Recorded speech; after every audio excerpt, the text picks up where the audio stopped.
నేను నీ దగ్గరికి వచ్చింది ఎందుకో తెలుసా? నాకు నాయనమ్మ కన్నా అమ్మమ్మ నువ్వే అంటే నాకు ఇష్టం. ఎందుకంటే మమ్మీ చెప్పింది నాకు, నువ్వు ఉప్పు కావాలన్నా కారం కావాలన్నా ఇంటికి తొందరగా పంపిస్తావు. మళ్ళీ మమ్మీకి ఏదైనా కావాలన్నా కానీ ముందు నువ్వే నిలబెడతావంట. అందుకే మళ్ళీ నాయనమ్మ ఎందుకు నచ్చదంటే ఊరికనే ఇంట్లో వచ్చారు అసలు మమ్మీకి వెళ్తే చెయ్యదు.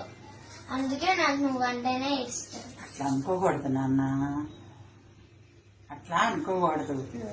నానమ్మ ఉప్పు కారమే పంపించింది అమ్మమ్మ. నానమ్మ ఎన్ని ఇస్తుంది? ఇల్లు ఎవరిది?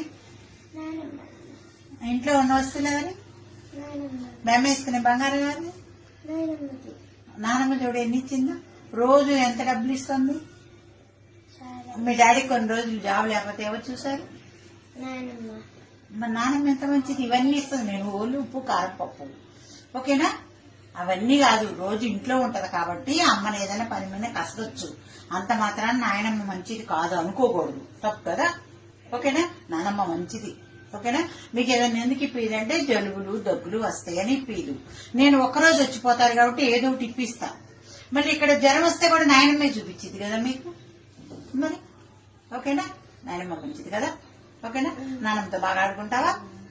ఓకే తల్లి, ఓకే మిమ్మల్ని కూడా ఇలానే చూసుకుంటా. ఓకే, ఆమె ఏం అడిగిద్ది?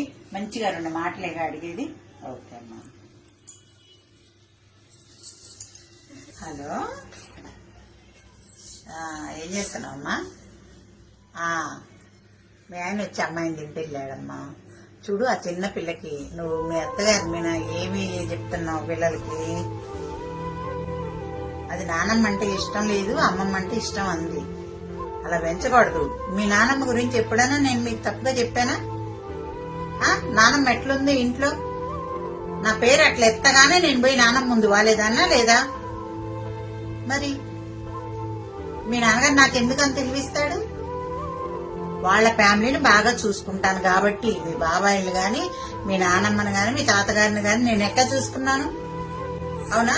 చూసుకున్నందువల్ల నేను ఎంత ఆనందంగా ఉన్నాను. నీ పెట్టిన బంగారం అంతా మీ నాయనమ్మది కాదు మరి ఎక్కడి నుంచి వచ్చింది? అమ్మమ్మ ఏదో 2 వస్తువులు ఇచ్చి పంపించింది ఆ రోజు నన్ను కాపురానికి. నేను ఎప్పుడన్నా మీరు అట్లా అనుకున్నారా? అలా చెప్పకూడదమ్మా. పిల్లల ముందు మీ అత్తగారి గురించి ఏ రోజు కూడా తప్పుగా మాట్లాడద్దు. ఉంటాను మరి.